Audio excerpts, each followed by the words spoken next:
Stuti. Om Namo Bhagavate Vasudevaya. Om Namo Bhagavate Vasudevaya. Om Namo Bhagavate Vasudevaya. Raya Namaskritya Grante Vandavam. Devim Saraswatim Vyasam Pradhyamudire. Nashobheshu Bhaveshu Nityam Bhagavata Sevaya. Pavitma Shokhe Bhakti Bhakti Naishiki.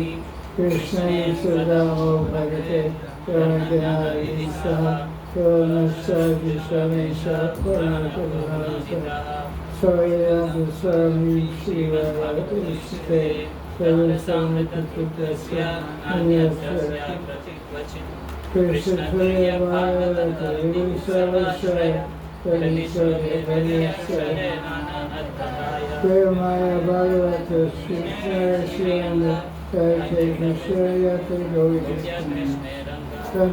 Bhagavatam ki is Saturday Bhagavatam class from 5th Canto. Fifth Canto Bhagavatam, chapter 3 through 5. We'll try to chapter 6, right. 6 through 8. So,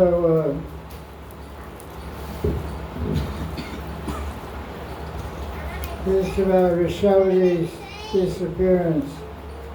Who is the father of Rishabhadi? King Nabi. Rishabhadi, who is he? Krishna himself.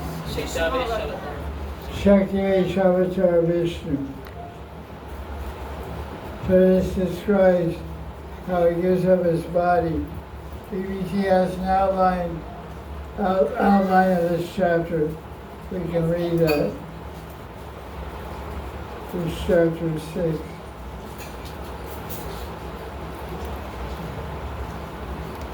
This chapter describes how Rishabhadi left his body. He was burned up in a forest fire in South India. His body became burned to ashes. And as a result of his giving up his body in South India, there was some type of king at that time who came in the footsteps of Rishabhadi. His name was Arhat, but he was in Maya.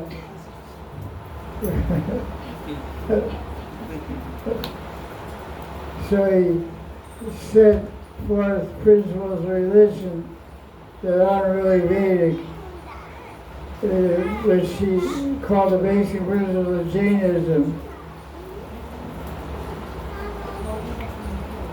So instead he started all kinds of atheistic movements sprouted up around that time, claiming to be followers of Rishabhadi. And then Rishabhadi had no mystic power, but he didn't exhibit any, because it's not necessary to serve Krishna. So that's the chapter summary. So he was burned up in a forest fire. Let's see what points we can find for chapter 6.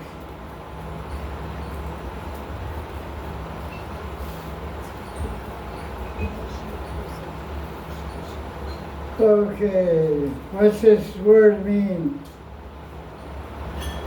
It says, as a result of the Tirabhat disappearance of Rishabhadi, there was a rise in heterodoxy, the imitation of his activities.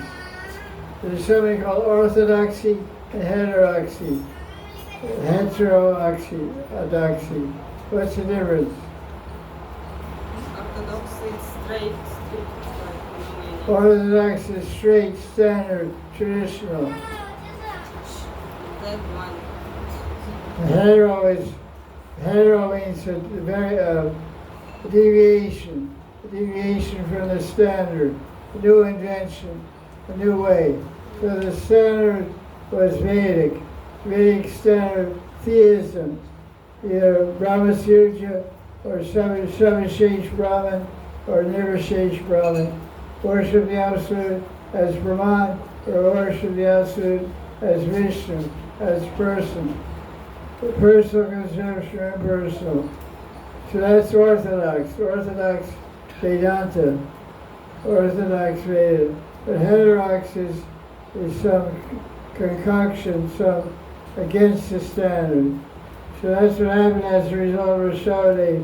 Many people imitated, saying they were great yogis. They were teaching all kinds of atheism.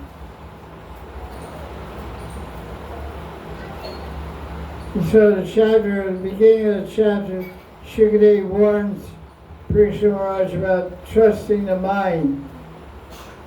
The mind can't be trusted. Every moment the mind takes on a new condition. The mind has two functions.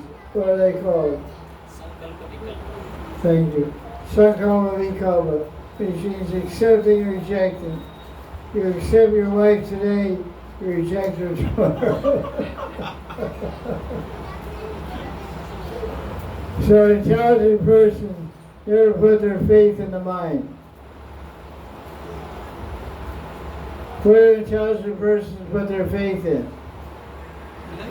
What do intelligent persons put their faith in?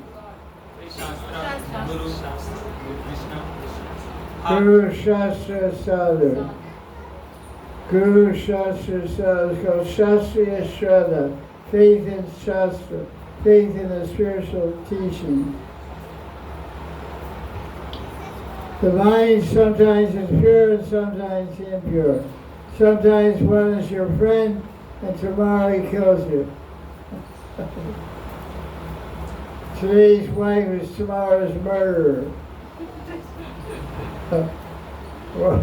Or to be fair, today's husband is tomorrow's murderer. To an equal time, to be fair.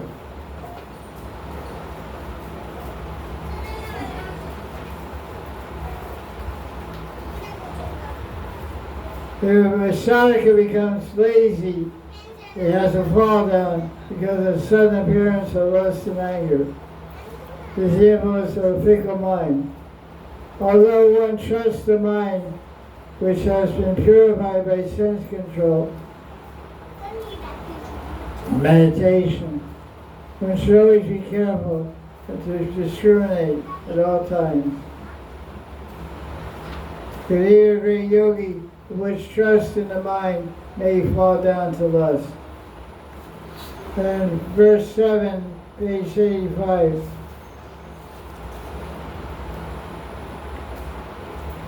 You did all that? You finished all that? Yes. Oh, good. Thank you. Vrishabhadeva was existing in Yogamaya. The impressions of his desire to perform Leela like an Avadut. So he was an Avadut, it was like a child. They say that one of the qualities of an advanced saintly person is innocence. Innocence and saralata. Innocence, saralata means simplicity. So like children, they always stick everything in their mouth. Sometimes it's not good what they put in their mouth. So Vrishabhadeva put a rock in his mouth. Lucky rock. He walked around with a rock in his mouth. But we could have a Kiraj, but it wasn't. He was naked. So the fire's fire came up. The fire burned up the gross bodies, the external bodies of trees and animals was burned up. And by the prabhav or influence of Vrishabhadeva, Vrishabhadeva burned up all their subtle bodies. I think that's pretty interesting. So the same person liberates everyone. Same person not only liberates human beings, but liberates trees. What's the example? Besides Vrishabhadeva, which is wrong. What's another example? Dog was liberated by Chaitanya. Whose dog? Yes, he Shivananda follows says. Shivananda. Whose dog? Shivananda says.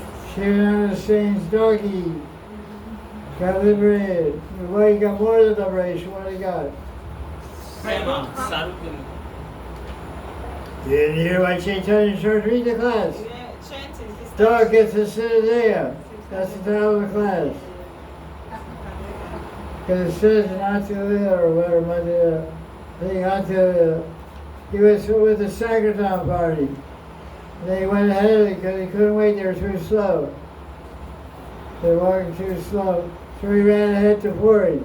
Because they were all going to Puri. When he got there, he went straight to Lord Chaitanya. How did he know to do that?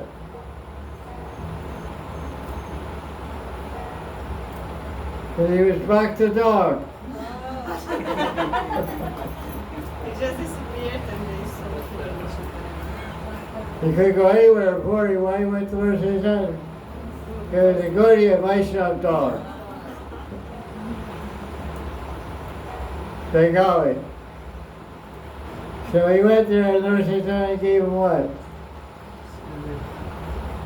Share the coconut Mahaprasad. Because in Puri everything is coconut. You can't get away from coconuts in Puri. Coconuts in everything you eat in Jagannath's temple. Coconuts in the dal, it's in the sabji, it's in the rice, it's everywhere. I know. So he was eating a coconut, and then he couldn't find him. And it said in Chaitanya Chari, the dog got a Siddhaya. It said right in Bengali, dog got a Siddhaya. 1, 2, 3.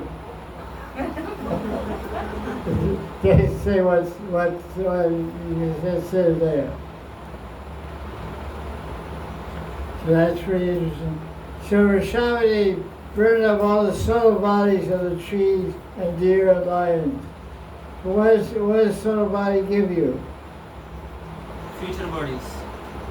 Subtle body gives you material bodies. So you have no subtle body, what does that mean? Liberation. Mukta. Liberation. Bhukti. So Rishabdev, he got bhukti, everyone else got bhukti also. Just like anyone who dies with Krishna or sees Krishna at the time of death. So this is an example of someone dying with Krishna. Rishabdev is Krishna avatar, Shakti avatar. He died in the forest, now everybody else died. He got liberated, everybody else got liberated. Every living entity in the forest got liberated. That's pretty amazing. That's the power of avatar. Shakti Vesh. That's amazing Shakti. So verse 9, it talks about this guy from South India named Maharaj.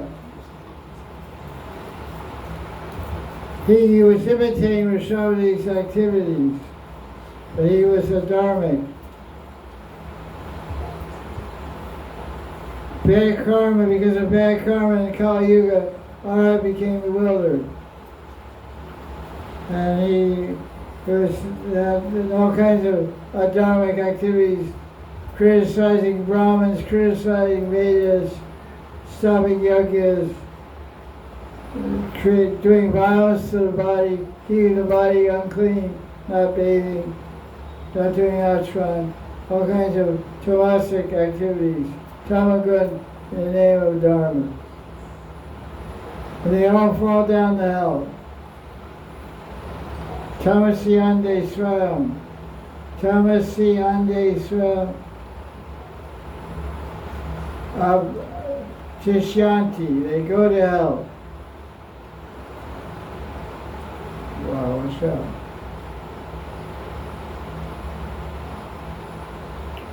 So nobody can become like Rishabdev.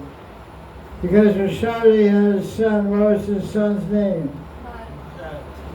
Bharat.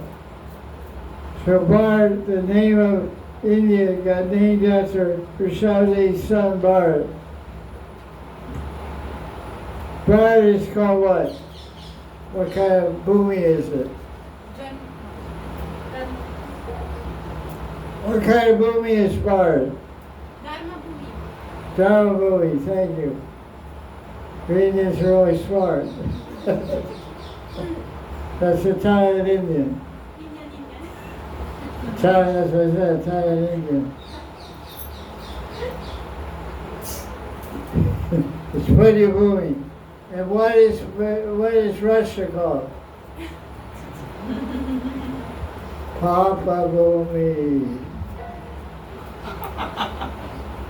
What is France called? Papa Bhumi. What is Italy called? Papa Bhumi. It's not Papa, it's Pop. A is silent. Pop means sin. Punya means religion. Dharma Bhumi, Adharma Bhumi.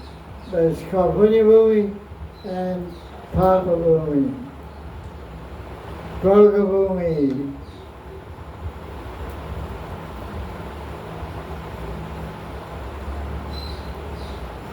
Okay, let's see.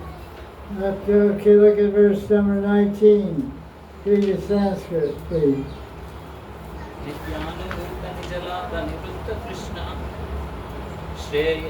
श्रेयस्य तत् रचनया चिरसुप्तबुद्धे लोकस्य यः करुणया भयम् आत्मलोकम् आख्यान् नमो भगवते ऋषभाय तस्मै.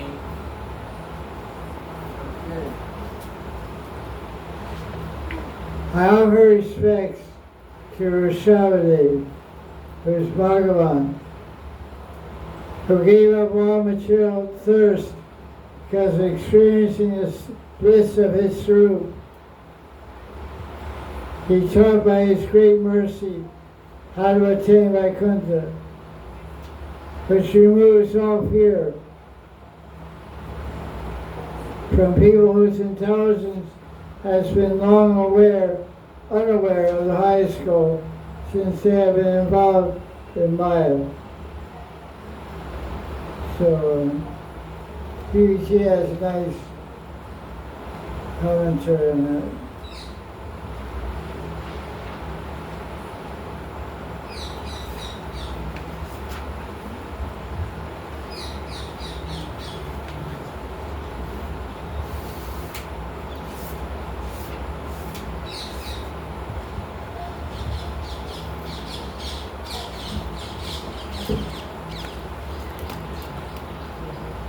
Okay.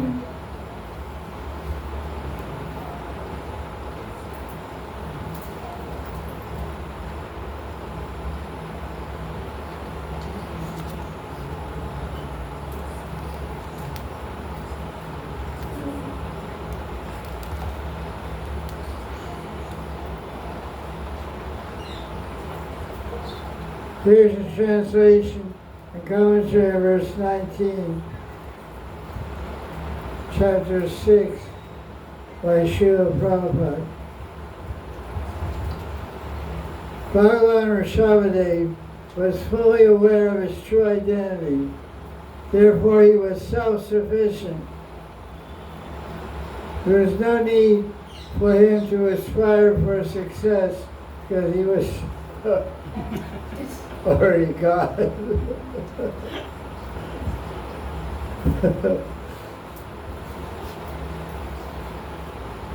Those who are absorbed in Maya are always ignorant about the real self-interest. It's called Swartha. Swartha. Swartha means your own purpose. Out of his mercy, Rishabhadev taught the self's real identity and the goal of life. We therefore, on a respectful basis, unto Bhagavan who appeared Rishabhadev. This verse is a summary of this chapter 6, which the activities of Lord Bhagavan Rishabhadev are described. We living entities, Shivatmas, are part and parcel of Krishna. We should follow Rishabhadev's teachings to become self-sufficient. When one is self-realized, one is satisfied, is in an original position. Even though one may be in the material world, When it's fully satisfied and free from hankering or lamenting, simply by following the teaching of Krishna, as set forth in Gita and Bhagavatam. That's a nice sentence. Listen to this. Satisfaction through self-realization is called Srupananda. What does that mean? Ananda of No, being. I don't know, but you don't use the same word to define a word. Ananda form of Ananda. Satisfaction through self-realization is called Srupananda. What's the meaning of that? Siddhadeha. That's the high end. Attain the form of grace. Self-realization means to realize Jivara Swarupaya Nityadas. My Swarup, what Swarup means? My existential position, my Swarup Lakshana. The main characteristic of a living being is what? Krishna Seva. Seva. Dasanam Dasanam Das. Swarup means Swarup Lakshana. Doesn't mean on higher end, it means spiritual form. But this is the meaning here. You become satisfied when you realize you're a soul. Your soul is part and parcel of God, and you're meant to serve it. When you serve, you feel blissful. Because seva is bliss. Again, seva is bliss. So satisfaction through self-realization is called Srupananda. And that's for Vaidhi-bhava, Vaidhi-sadhana, vichar. But with Raganuga-sadhana, what's it mean? Radha Krishna seven different Vrindavan. No. Radha Das. No. One more, strike it around. I don't Siddhadeha. Let it learn.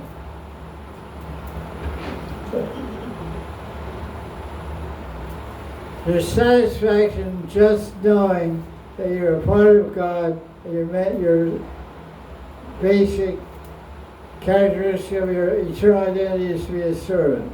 That gives you great happiness and bliss. But giving Paramananda and more bliss is attained when you realize your Siddhadeha.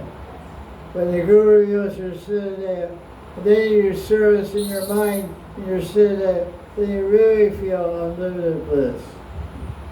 When you serve Lord Krishna in the kunjas of his daughters, in your Siddhadeha, then you experience Srup Ananda. And that word is in the verse. Look at the verse now.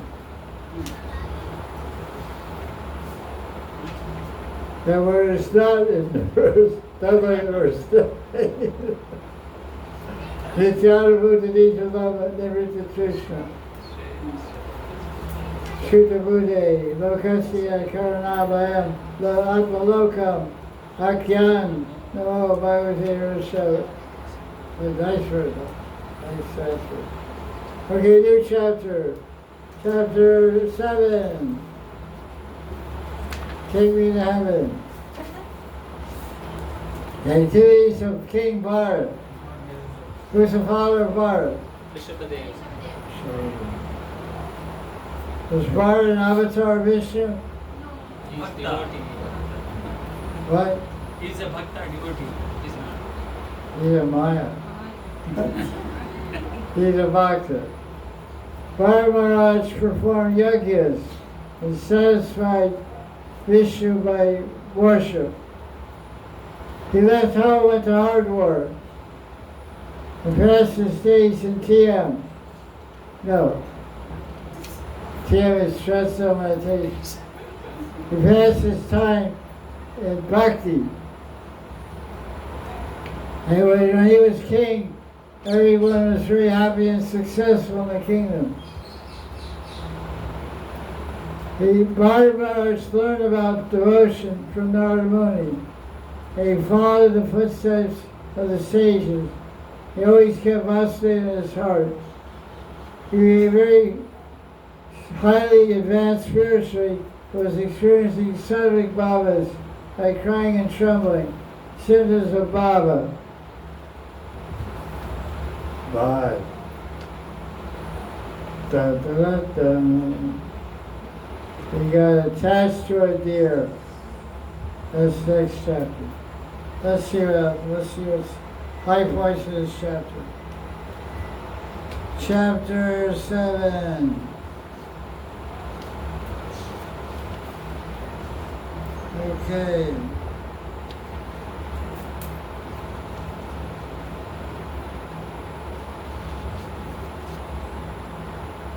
Verse number 6.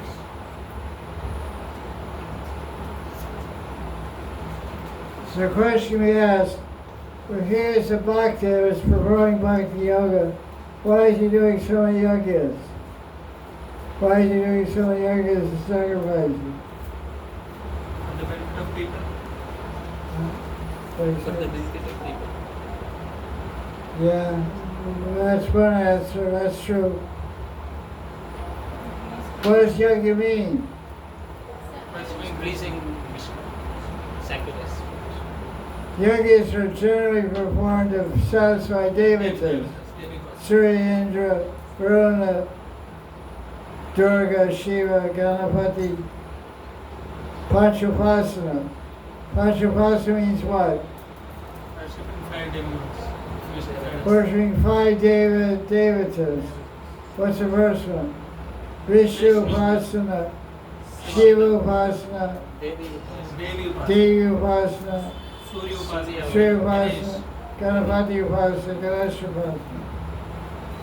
So that's what most yogis are doing. Every Bharava is doing the same thing. Jiva Goswami, he has nice commentaries on these chapters also. On this verse, number 6, I found in Sandarbhas that I want to share with you.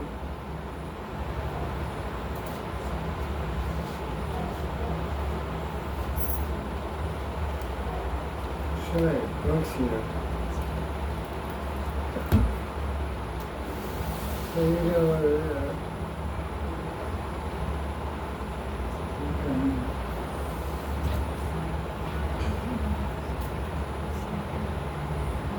It's really nice to get different angle of viewpoint.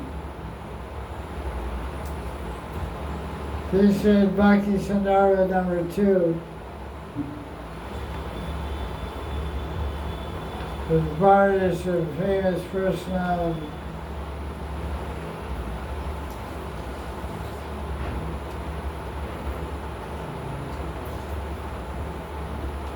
So this is discussed in Bhakti Sandarbha Anurcheta 222, that the purpose of karma, the fruit of karma, is sheltered in Bhagavan.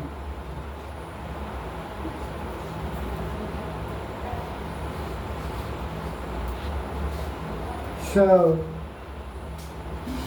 in reality, the fruit, the karma fall that one gets by doing yoga, it ultimately comes from Vishnu. So Shukadeva conveys this idea in this verse from Bhagavatam, 5th Canto, chapter 7, verse 6. There's another translation. While performing yogis to the devatas, King Bharat thought that the fruit was sheltered exclusively in Bhagavan Vasudeva. He realized that the real giver of the fruit of the sacrifice is Vishnu, not the devata who he's worshipping. Because of this idea in his mind, all his activities of karma and doing yoga didn't have any impurity because he connected everything to Vishnu. Because Bharat, this is the main point here, Bharat considered the devas who are entitled to a share of his yajna or limbs of Bhagavan Vasudeva. Because most people just worship the devata without connecting him to Vishnu. They think that I'm worshiping Indra, Indra is giving me the result. Worshipping Shiva, Shiva's giving a result. Worshipping Surya, but I'm worshipping Surya because he's a part of Vishnu.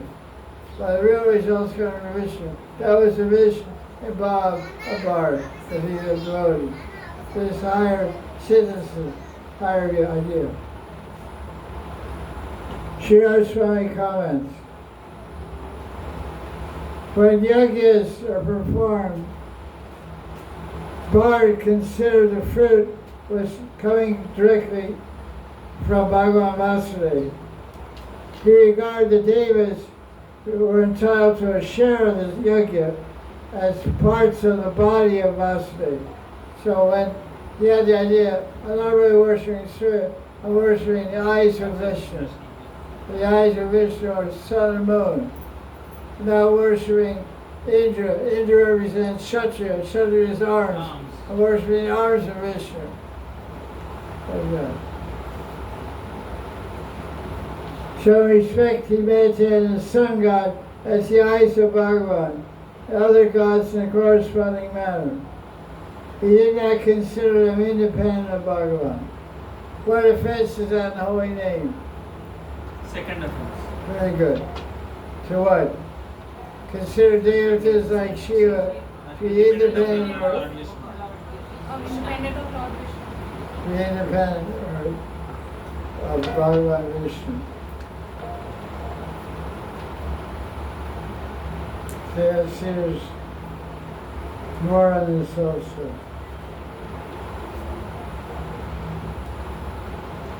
Jiva Goswami cites this verse about the life of King Bharat, chapter 7, verse 6. Although a devotee engaged in karma to set an example for people in general who are attached to brutal actions, the devotee himself was beyond the jurisdiction of karma. So that's the interesting thing. You may see a Vaishnava doing Agnihotra. Agnihotra is worship Agni Dev. Agni is worship to get health and power and different things. So two Brahmins are worshipping Agni Dev. One is the Karmakanda, a non-devotee Brahmin, and one is the devotee Brahmin. So everything's the same, but the consciousness is different. So the result of every activity depends on the consciousness. When you get attached to it, the same activity can make keep attached to the material body, material world. The same activity can liberate one depends on the consciousness.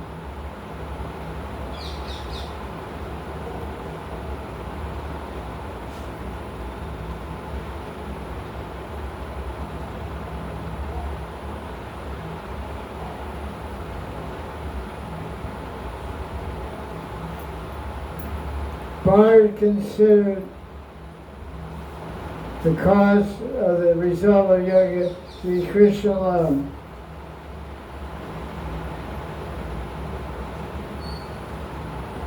Krishna declares that he is the Bhakta of all yogis. What's that verse in Gita?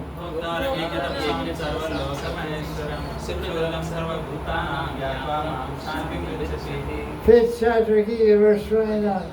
Bhaktaram yoga tapasam sarvagavesha suridam sarvagavesha Canto mam shata vrishati shanti. Prabhupada said it's the peace formula. Krishna owns everything, controls everything, everything is meant for his pleasure.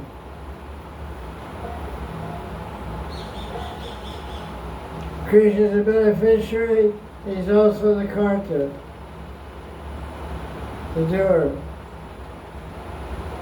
Krishna is the ultimate source of all actions, including those of the devatas. On this basis, King Bharat accepted only Vishnu as the shelter of yajna, as the source of the result of yajna. Very nice comment. There's one more point also.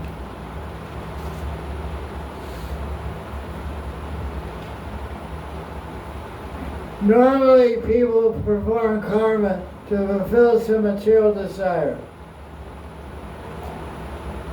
Right? Why are you working?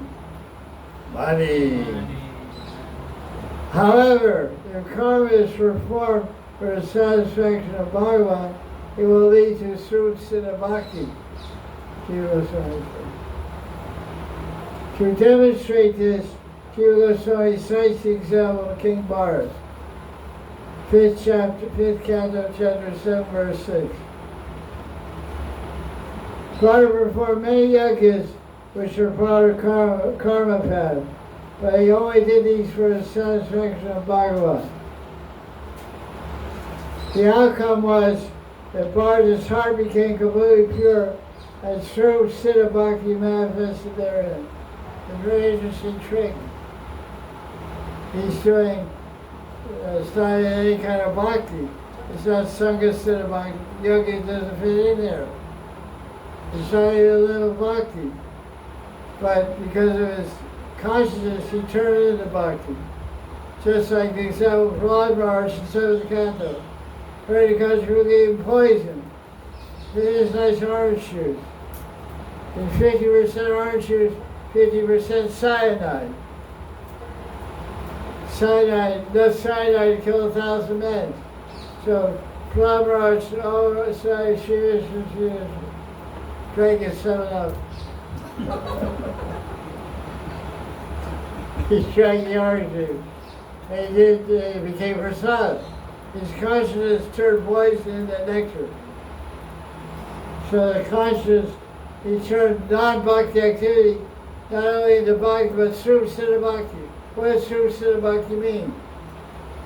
Engaging directly in service of Krishna. Shravanam Kirtanam Smaranam. Hearing, chanting, remembering the name, form, qualities, and pastimes of Radha and Krishna is through Siddha Bhakti. He's doing yoga, Swaha, Indra, Surya, and he's turning into through Siddha Bhakti. He can completely pure by that. Generally, one does yoga, he stays contaminated with material desires. Here is the power of bhakti. Moreover, because his bhakti was continually intensifying day by day, he later handed over the kingdom to his son and retired to the Himalayas to engage full-time and through Siddha Bhakti.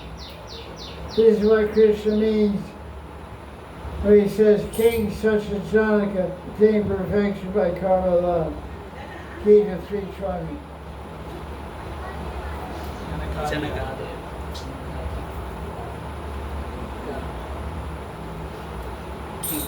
3:20 Gita, look it up. Where's the phone? Phone. Gita chapter 3 verse 20.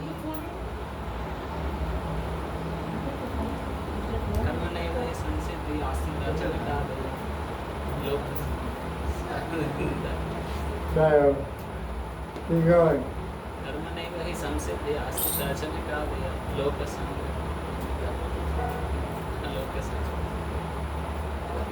Try again.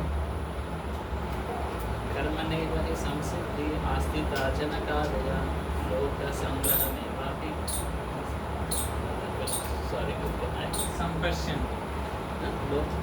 Sampasyan kartumarhasi. Lokasangrahamevapi sampasyan kartumarhasi. Sorry. What's the translation? Kings such as Janaka attained perfection solely by performance of prescribed duties.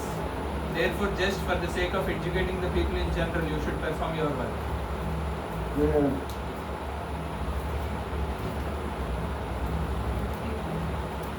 Amazing. In reality, King Bharat was pure-hearted from his very birth. That's why his father told all his sons to follow Bharat. Bharat understood the supreme absolute truth is Bhagavan Vasudeva. That's nice commentary on verse number 6.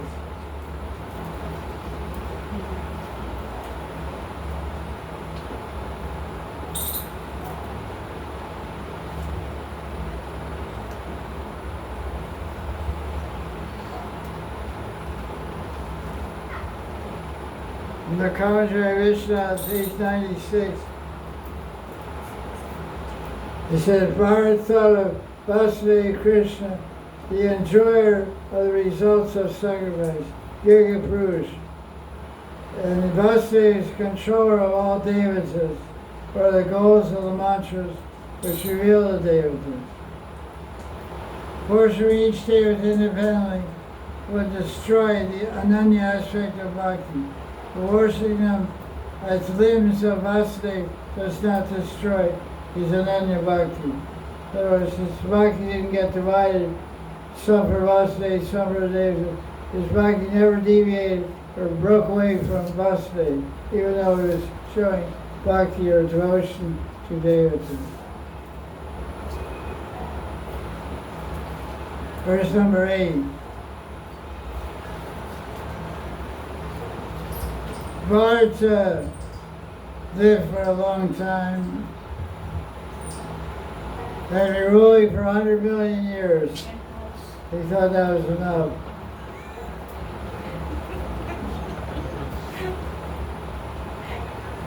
That's quite a lot. I like that many dollars.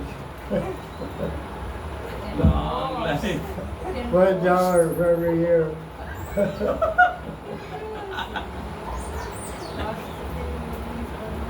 100 million years. He divided his kingdom and left. Only out of humility did he think he had karma. Okay.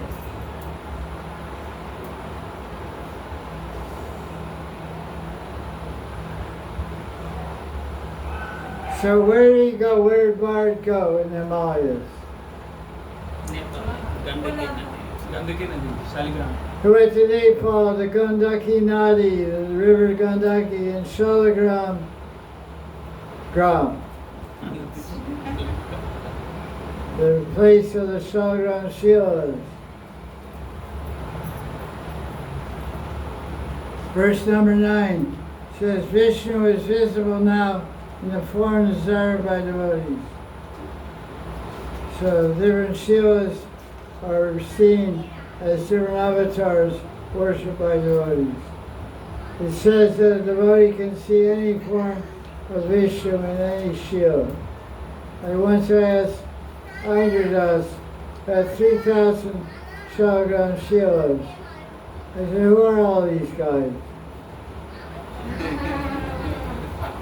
And some of them were Ra, some were Nrsinga, some were Kurma, Damodar, Gopal, Govinda, different avatars, different forms of Bhagavan.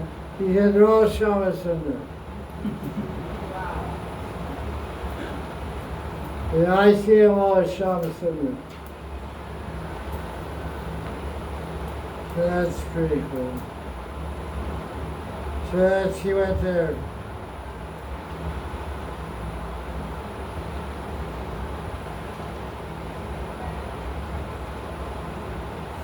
But he was there by Himalayas, by the Ganga, or some river branch, Gandaki rather. Gandaki and some deer got scared of a tiger and all this stuff. No, this is not, we're not there yet.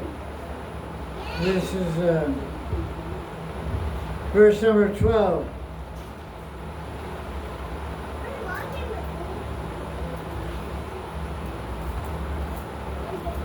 He was pretty ecstatic.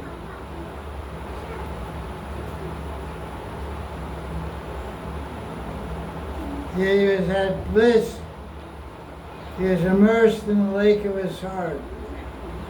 Vidya Radha Vagada. Radha Vagada. Vagada means immersed. Radha means lake. Vidya means heart. He was absorbed in bliss. Amazing. Really spun out the rest of them.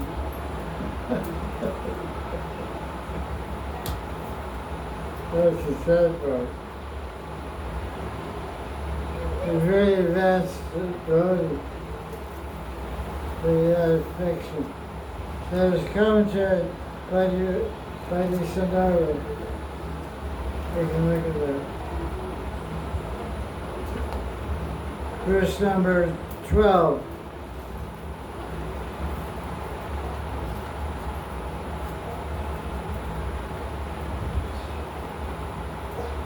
Shiva Swami covers everything in his books.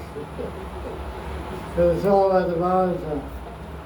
If you can't separate the Bhagavatam from the Sandharas, it's what it is. It's a commentary.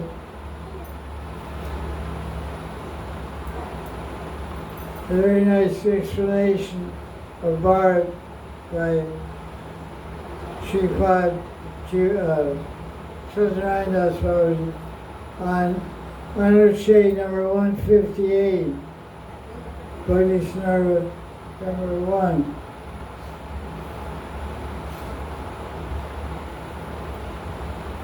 Jiva Goswami was not satisfied with the explanation that Bharat's attachment to a deer, a fawn means a baby deer, was due to a past offense. It must be remembered that Bharat was on a very high platform of bhakti. In chapter 7, verse 12, it describes the ecstatic symptoms of divine love manifested in Mahanidhi bhakti. You see, they're standing and crying. These are all Satvik Bhavas. Satvik Bhavas of Bhava. So it's very hard on the basis of this verse to believe that any offenses could overpower his bhakti. Because earlier in analyses 153, it says, as long as offenses are present, Siddha Bhava will not manifest. Hence, the presence of Bhava symptoms proves that offenses are not there. So Jiva Goswami offers an alternative explanation why Bharat turned away from Bhagavan. What do you say? How do you answer the question? What do you know? That was not relevant about maybe. What she said? It's not relevant. He's not practicing. He doesn't have specific mantra as well. Maybe, I'm not sure. That's the chart on that as well. Krishna actually appeared in the form of the deer. Krishna appeared in the form of deer. So he got it right. The guy knows too. Guy too smart. Okay, that's pretty well the answer. That's pretty clever. I read that actually. I Yeah. think Bhakti was so right. Yeah, well, you're Brahmin, that's why I remember. These guys read also. The reason that he got diverted from Bhagavan, it was Bhagavan's will, to Bhagavan's attention. In other words, Bhagavan himself, in the form of a deer, attracted the mind of Bharat. So Bharat is so attracted to Bhagavan, he experienced ecstatic symptoms. But if that Bhagavan you're attracted to becomes a deer, yeah, but you go to him, you become attracted to the deer.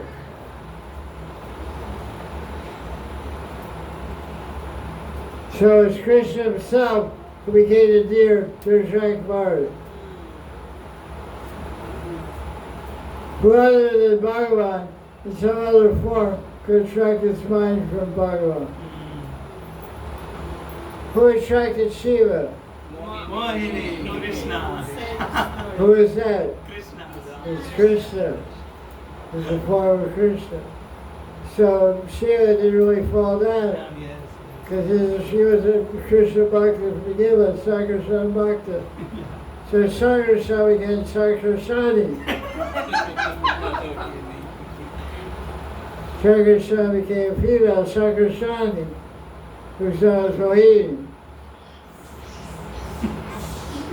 You know, your wife put on a monkey costume. Okay. and you become attracted to the monkey. Yeah, yes. So you know why you attracted to that monkey? Well, your wife gonna find out. And so, it's my wife. Another for my wife.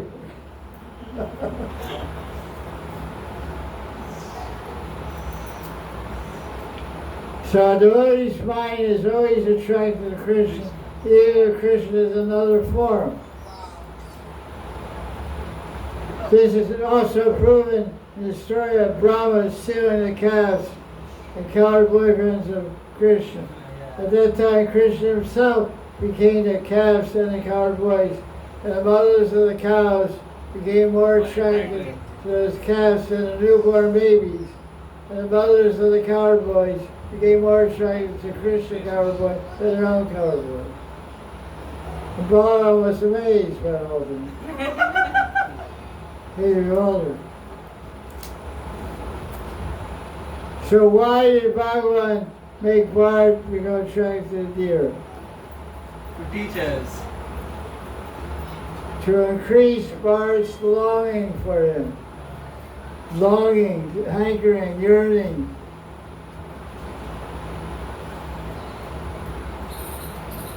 Bhagavan sometimes covers the devotee's normal awareness for this purpose.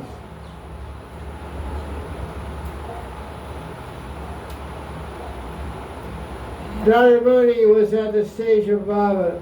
There was no impurity in his heart. But when Vishnu gave darshan, he gave it once, they tried to get it again. They couldn't see, couldn't get a second darshan. So Vishnu came in Akashvani and said, you would see me, because I want to increase your hankering. So there was no offense in Narada Muni. There was no, but there was some contamination of something good. Contamination was Van Vasana. What is Van Vasana? Living in the forest. Desire to live in something good. Like some people, they always like to go to Himalayas. I know one guy who's married in Vrindavan to a Russian lady. He always likes to go by himself, drive out to the Himalayas. And leaves Vrindavan to go look at Ganga and Himalayas. Because of this Van Vasana. Dangerous.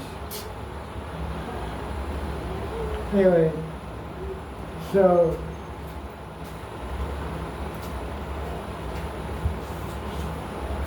Bhagavan spoke to Narada Muni to feel that he was subject to material, was still subject to material desires. So Narada became more intensive in his meditation. That's also the idea is that devotion, what is devotion? It's intensity of loving feelings. Ultimately, it's this feeling alone that captivates Bhagavan and brings him under the devotee's control. So we have to have intensity of feelings. That's a very important concept. Intensity of loving feelings.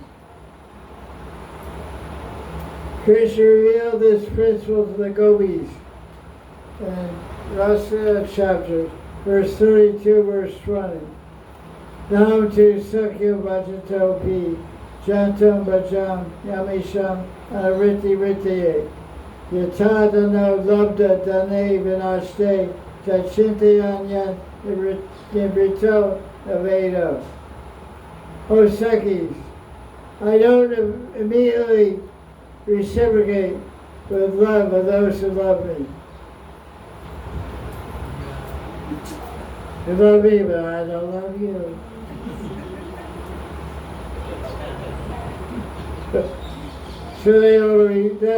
So why I do that? So they will remain constantly absorbed in meditation on me. The devotee's condition is like a poor guy who gets a lot of money and suddenly loses the money again. Such a poor person will only think of lost wealth, nothing else. They get one darshan, you become wealthy. They never get another darshan. You think, oh, I saw him, I saw him, I saw him, I saw him. You don't care about anything else. I saw Krishna, I saw Krishna. That's what we're waiting for that. That one darshan of Krishna will eliminate everything else. Wholesale elimination. Just one brief darshan. Kabe habe bolo se din amar. When will that day be mine? Chapter 8. Bard becomes a deer. Kriya, Saki.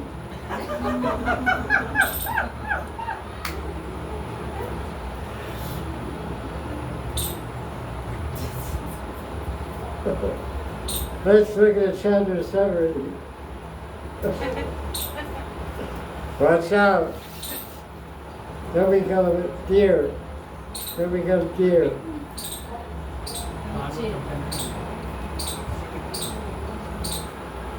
Okay.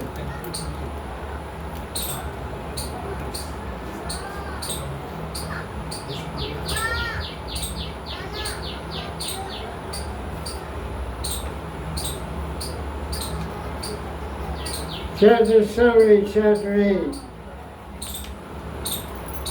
No. Chapter 8? Yes. Although Maharaj was reality, he fell down to attach to a young deer. As he became more attached to the deer, his bhakti got slack. And he died. He was singing the deer, he took a verse from the deer. But he could remember his last life as a deer. He understood how he had fallen down. I remember this. He left his mother deer and went to Nepal to Shalagram Gram. Back home, back to Gandaki.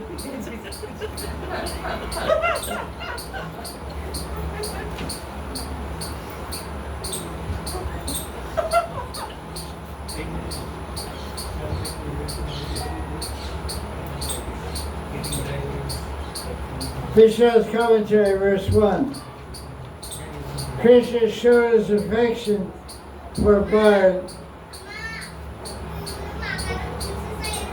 by protecting Bharat in the form of deer, so it fall into the ocean of remorse in order to drown the ocean of prema.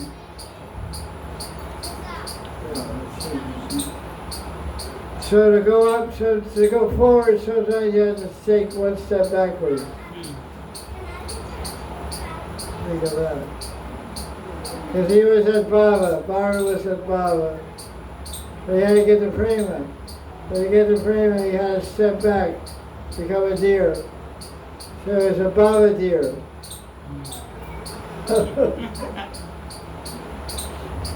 The deer was Baba.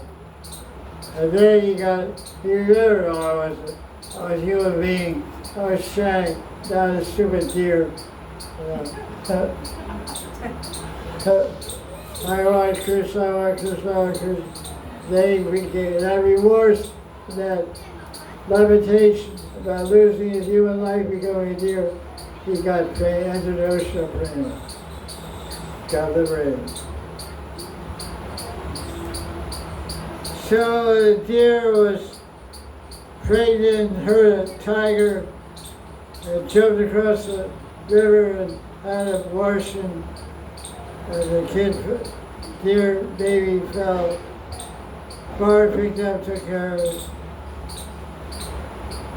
He got really crazy about the deer. He carried it around with him all the time, talked to it, kissed the deer, slept with the deer. He would do his puja and get up and go see where the deer was. And sometimes you fake meditation. You fake meditate to see if the deer would forget him. He would test the loyalty of his deer one. And the deer would come up to him with little horns and nudge him with his horns, with their little horns. And back and go, oh.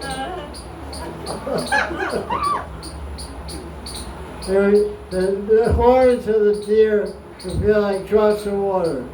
Guy was so much admired.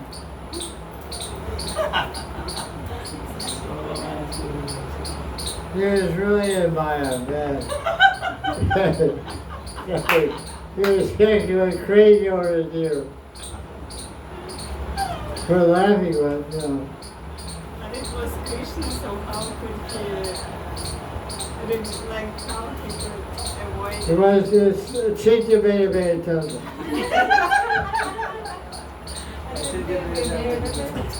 It's simultaneously Krishna doctrine. It's Krishna's attractive principle. That's a deer. Yeah. You're also the same thing. You're Krishna's attractive principle, but you're a woman. That we can't forget. Trying to. So Prabhupada's commentary, verse 28. Where are we? 18, verse. Where is Satan? Where is Satan? 18. Where is Satan? Verse 28. Look at verse 28.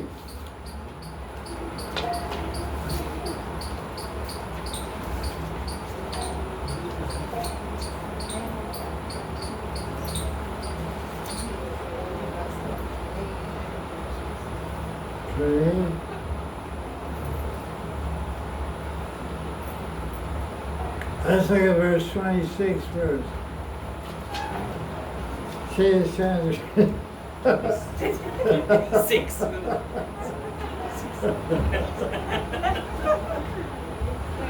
We'll come back tomorrow, you'll finish. That's short verse. Memorize that for tomorrow. These are good verses here. There's like 20 Bhagavad verses in.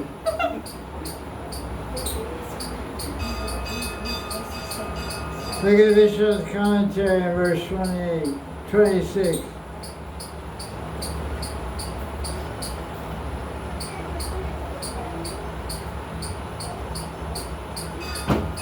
Lord fell from his yoga, worshipping because of karmas of this life, which manifests as a small deer. Prabhupada karma is two types, good and bad. The good one occurs by the will of Vishnu to increase devotion for the Lord.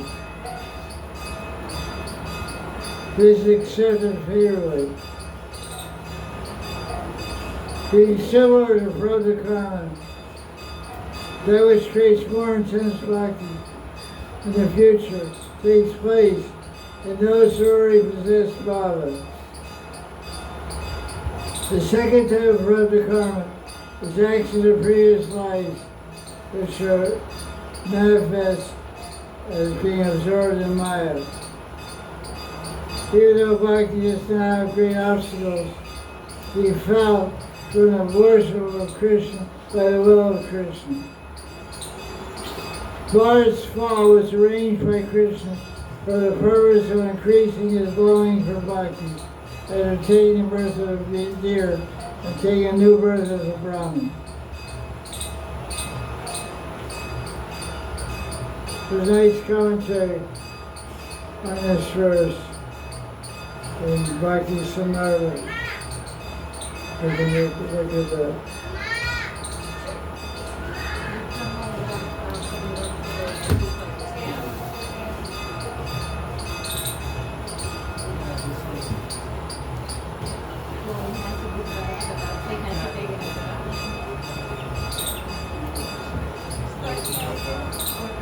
Okay.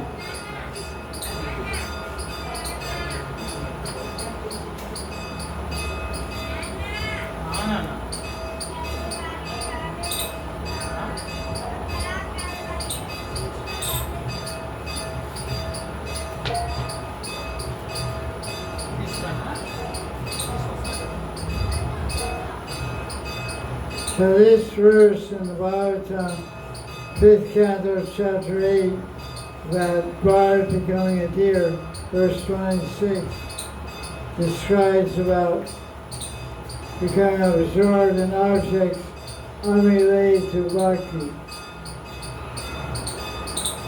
So there's, when one makes aparad, there's different effects of aparad. One is that one becomes absorbed in objects unrelated to bhakti that diminish one's Nishta and Krishna. The example is verse chapter 5, Canto 5, chapter 8, verse 26. Bharata's heart was agitated with impossible fantasies about the deer. Bharata fell from his practice of yoga and from worship of Bhagavan because of his Prabhupada karma, which appeared to him in the form of a deer. The point to consider here, Jiva Goswami says, in Sanat Shade number 157, ordinarily, Prabhupada karma cannot be an obstacle to Bhagavad Bhakti because Prabhupada karma is weaker than Bhakti. Thus, the Prabhupada karma spoken of here must be an outcome of some past offense, as was the case with Indraduna. King Indraduna, what happened to him? He became Gajendra. There's some offense in it.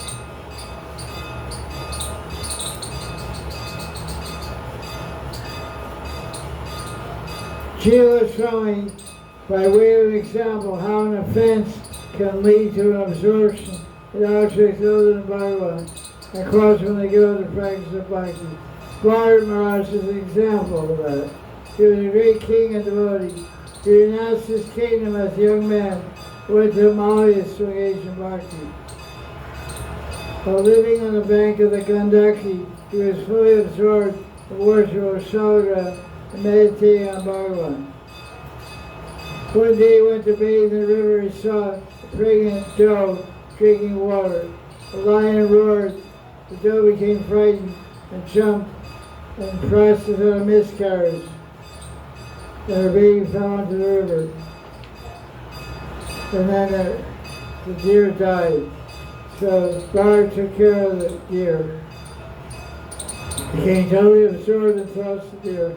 As a result, he neglected his worship and meditation on Bhagavan. After all, the mind is singular in its orientation, which means the mind can only meditate on one thing at a time. That's why multitaskers are Maya. Because you do one thing at a time. You don't chant and buy something at the same time. Chant and listen to Bhagavatam at the same time. It's very popular here in Bhagavatam. That's an offense. Mind can only get either chant or hear the Christ. You can't do both. You're offending Kata or offending Nam. So you're being inattentive to the name, that's the 10th offense. And if you're being Shastra and Ninda, you're doing Guru Avagya. Because the Shastra is the Guru. You're disregarding the Guru but not paying attention because you're saying Java. And you're offending Shastra because you're not attentively hearing. Shastra Ninda and Guru Avagya. And Sarananda. 3 offenses by sharing Java, listening to Oikata. So what kind of Java is that? Nishfal Java.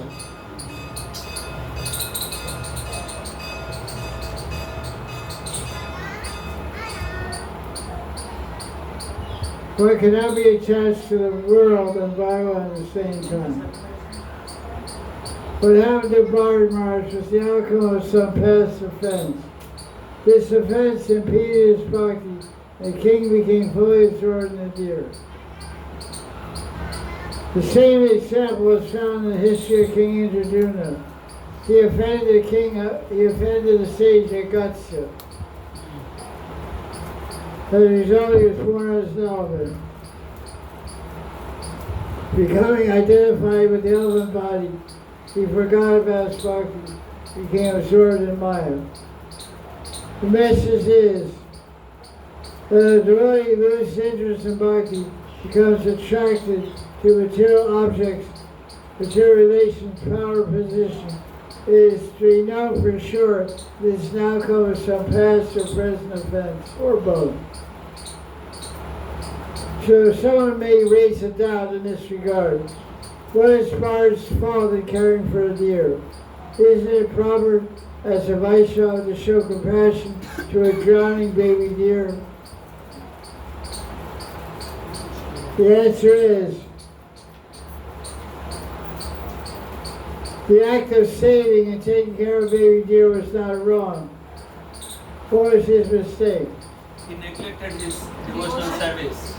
He became absorbed in the deer to the extent that he neglected Krishna. Deer became his bhakti, not Krishna. He's doing deer bhakti, not Krishna bhakti. He neglected his worship. He thought of himself as a savior, a protector of the deer, forgetting that Krishna is the savior. The defect of Bharat was to consider himself merciful, independent of Bhagavan. What should he have actually done? If he did it right, what would he do? I'll ask you a question. Bharat found the deer, taking care of it, okay. What should he do? What should he have done? What should he have done? I'm asking you a question. What's the answer? He should have done his duty without attachment. He should have done his duty without attachment. In other words, he should have made the deer big enough so he could walk around, take care of himself, and then kick him in the butt and tell him to get lost. Yeah, true. Ciao. My mother Mother's dead. will be different. I will not accept. Won't accept. Won't accept. Animals won't accept. My mother won't accept you.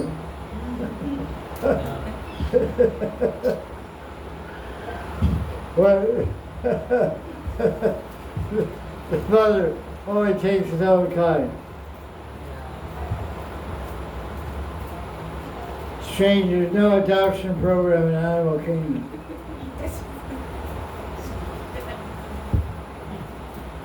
Yeah, but we go human being, mountain. Interesting comments of Jiva Goswami. Okay, now verse 28. By his influence and worship of Vishnu, Bharat could remember the cause of his becoming a deer in this life. He was greatly repentant and spoke as follows.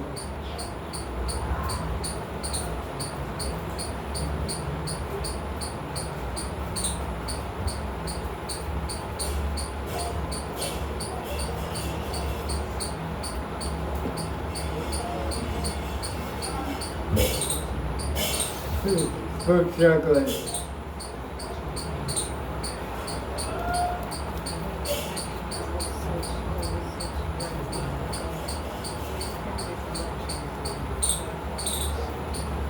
Verse 28, Prabhupada's translation, the commentary.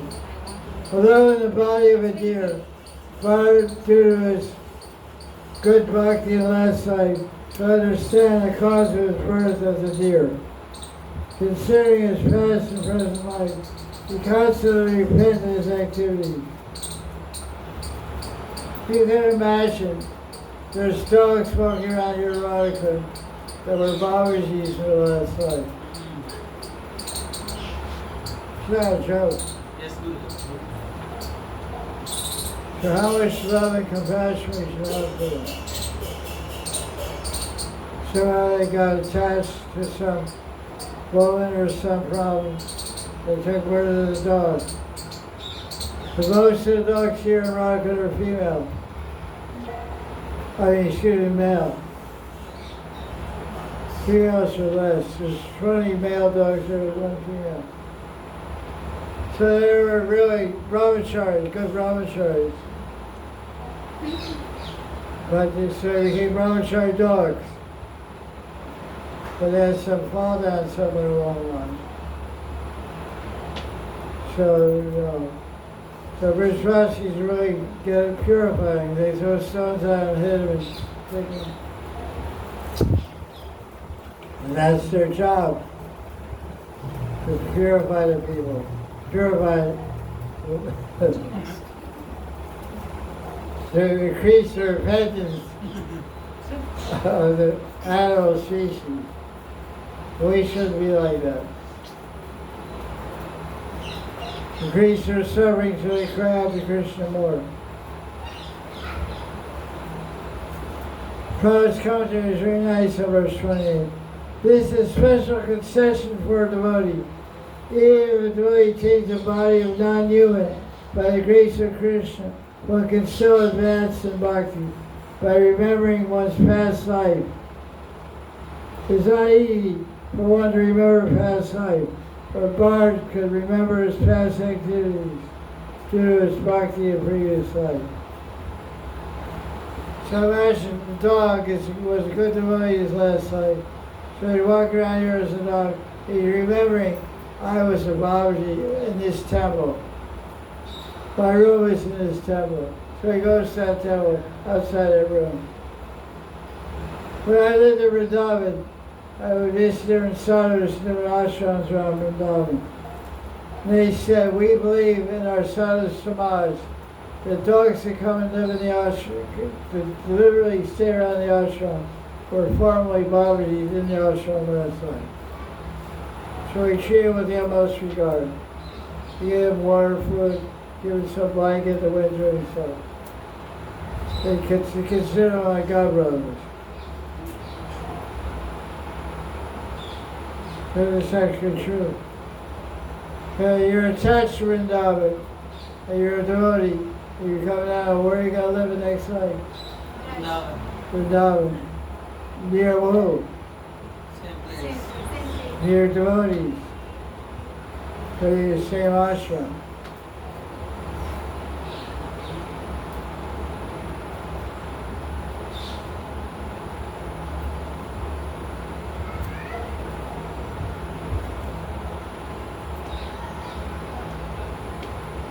Verse 29, in the deer's body, the deer is praying. So imagine you see a dog walking around, could the dog think, oh, how unfortunate I am. I was a Babaji. That is people. I was ask Babaji, I like tomatoes so much.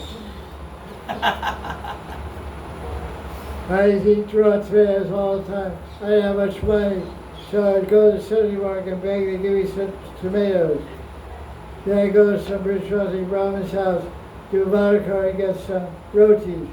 So I ate raw tomatoes and rotis all day and night.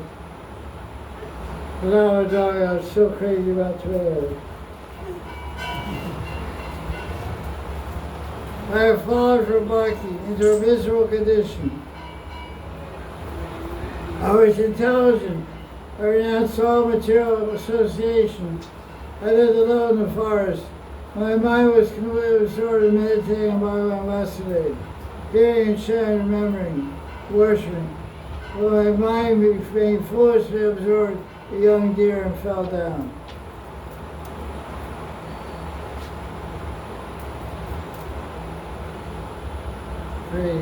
Pretty unfortunate.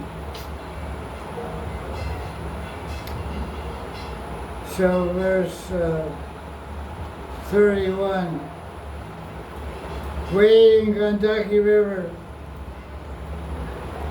waiting for death. this translation is not so good in the book. Very disturbed by bad association. He says, I was waiting for death, I was disturbed by bad association. The translation I read in Gita Press, as a deer barred on the deer body, he was actually, Sanskrit means, he was very afraid of material attachment. Why? Because already he has an experience of.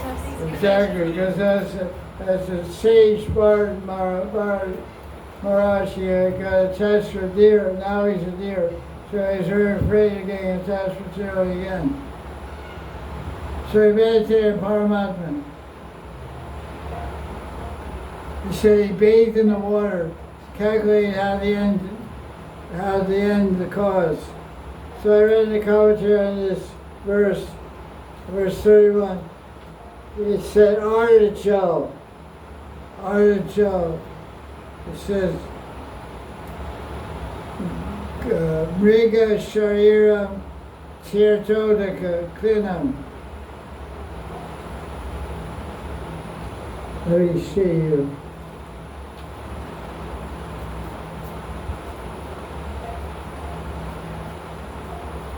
That's verse 31, right?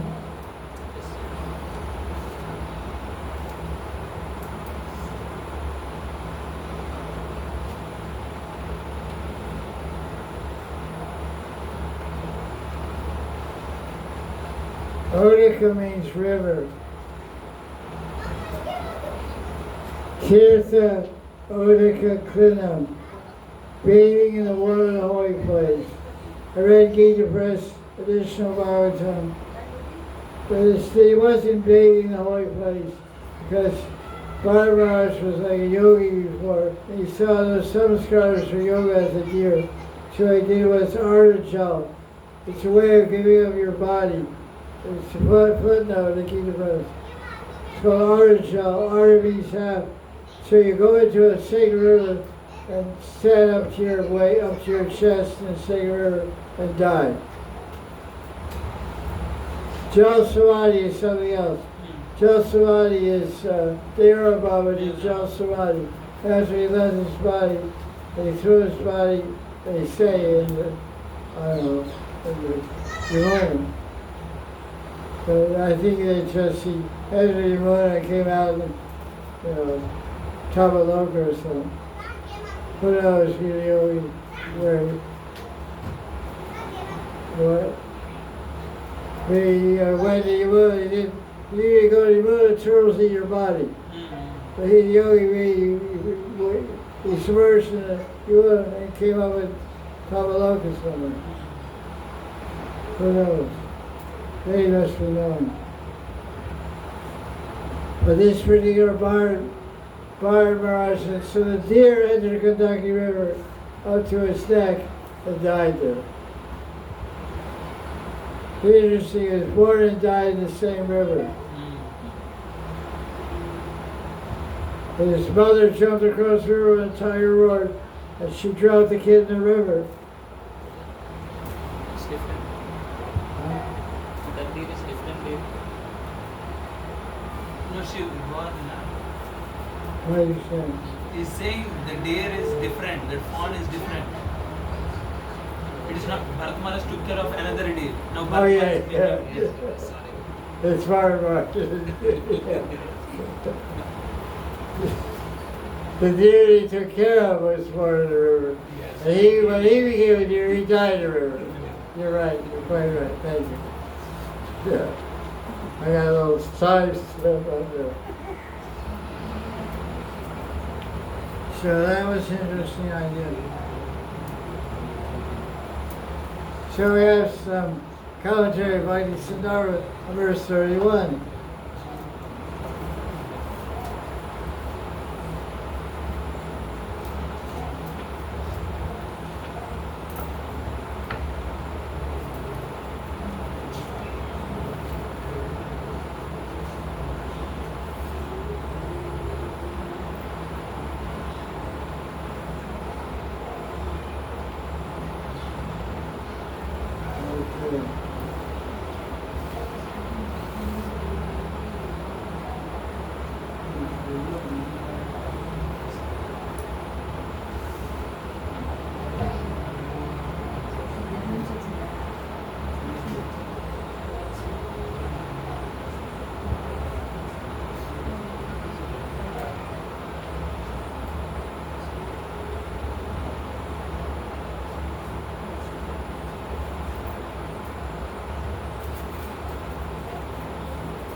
One of the qualities of bhakti is self-revealing. It reveals itself. What's the Sanskrit term for that?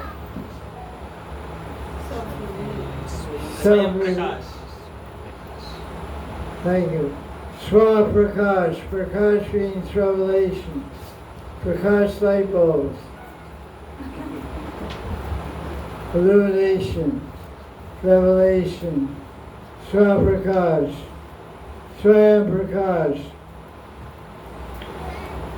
Which makes evident the fact why is Bhakti Swaprakash? Swayam Prakash. It is Swarup Shakti of Krishna. Krishna himself. I think you read the Bhakti Siddhartha like a photographic memory. One of this guy was toppers in school. Got a camera for eyes. The same bigger and big. And it's easy to find the whole thing in his brain, you know. Okay. Very good.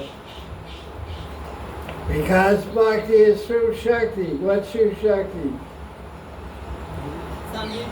True Shakti is Bhakti, which means what's true Shakti? Samved and Madani. So that's Swaprakash. While relinquishing the dear body, Maharaj loudly said, this is in chapter 14, ahead again. But he said, this is Honor Shade 139, proving the self-revealing. In other words, Bhakti is transcendental. It's an energy Lord. So that's why a deer can chant Krishna. A deer can remember to chant prayers. Because Bhakti is unlimited by the body. So by dying as a deer, the loudly chant, over my bases of Mahanidhi, who is the personification of Yajna, the master of Dharma, the ultimate authority of all religion, the embodiment of yoga, the highest objective Sankhya, the supreme Ishvara, and the shelter of all beings Narayan. So all the things the deer said. Dharma Pate Vidi. This is the verse, the Sanskrit chanted by the deer while dying. 5th Canto Bhagavatam, chapter 14, verse 45. So in chapter 14, you're still talking about Maharaj. We just finished chapter 8. So it was just the verse we just chanted was about the time of death. You remember? So it will be impossible to utter such words at the time of death, especially in the body of a deer. Bharat was able to do so, utter the Sanskrit prayer, proves the self-revealing nature of Bhakti. Svaprakasha, characterized by this Sanskrit prayer of glorification. The same principle is shown in the case of Gajendra. Gajendra in 8th Canto chant of prayer also. Pretty amazing. So that's why I asked you to learn verses. So then you become a doggy or rock on this side. You remember, Chaito Dharma Marshal. When you eat your tomatoes, you think, Chaito Dharma Marshal.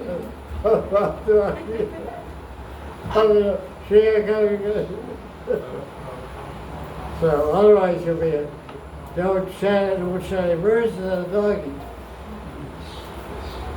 So you ought to be a stupid doggy. So learn your something. Bhakti is the intrinsic potency, true Shakti of Bhagavan. Jiva Goswami gives the example of King Bharat in his birth as a deer. Deer have no ability to utter articulate sound. Yet when death arrived, Bharat the deer uttered a Sanskrit verse in praise of Bhagavan. not just in his mind. The prayer was manifest on his tongue.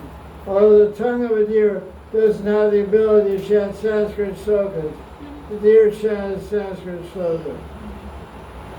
So I like that. That's called a miracle.